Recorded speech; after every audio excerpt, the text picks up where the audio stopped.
Today we will continue our discussion about this aberrant glycosylation in the cancer cells.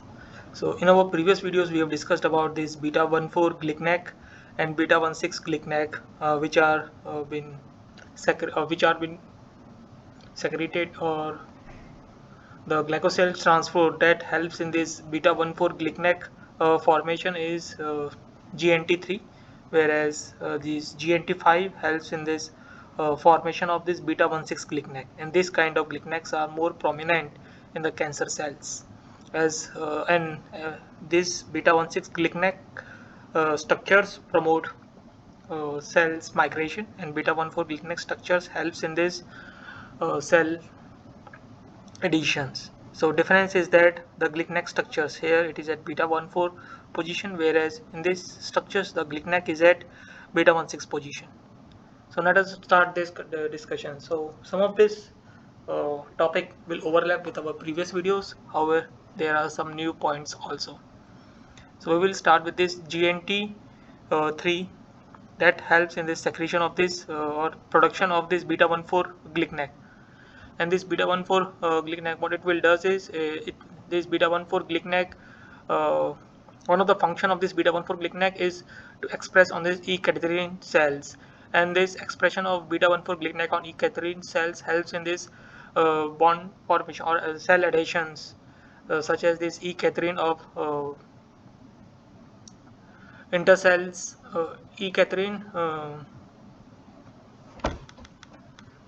which are being decorated by beta-1,4 glycnac will be able to bind to each other.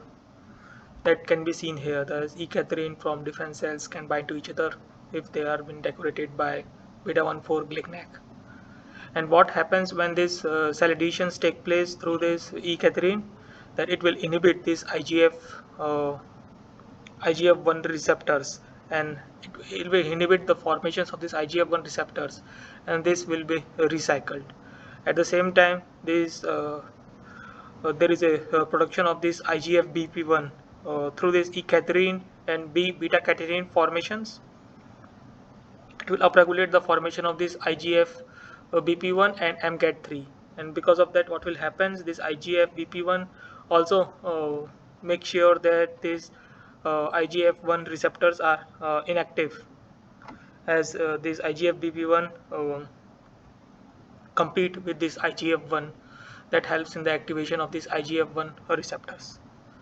So in this case, the cell adhesions became intact when these GnT-III formations are produced. However, when this GnT-III glycosyltransferase are produced, however, during the cancer cells there is aberrant glycosylation occurs, and this GnT-6 glycosyltransferase productions will be increased. And because of this, the beta-1,6 glycnac branched and glycan structures are more prominent. And these beta-1,6 glycan structures are more prominent, the E-cadherin will not be able to make a addition bond with this neighboring E-cadherin of the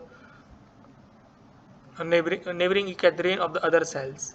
And because of that, what will happen is that the IGF-1 receptors will not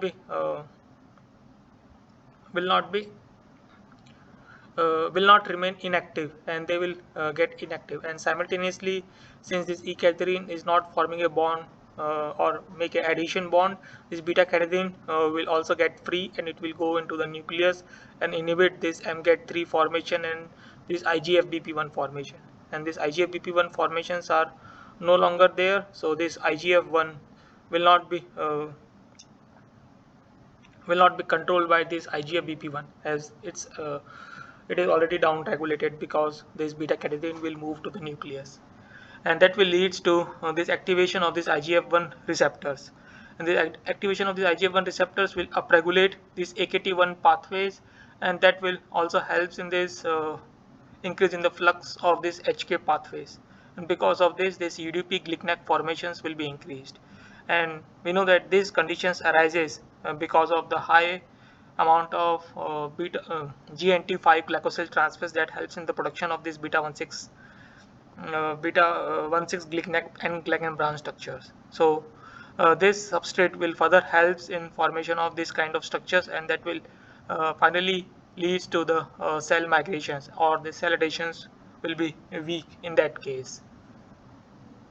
So this is some more insight about the aberrant glycosylation in the cancer cells from the point of view of the GnT-III glycosyltransferase and GnT-V glycosyltransferase. And the left side of the portions, we can see that it is the behavior of a normal cells, whereas the right side of the figure is more prominent towards the behavior of the tumor cells. So I hope today, from this video and from our previous video, you get more insight about what kind of aberrant glycosylation occurs in the cancer cells and how they promote the cell migrations. If you need to understand more about this topic in detail, you can go through the reference that has been provided in the description. And this reference is different from our previous video, so that you will get a more idea about this aberrant glycosylation from different point of view. So that's all for this video. Thank you for your time.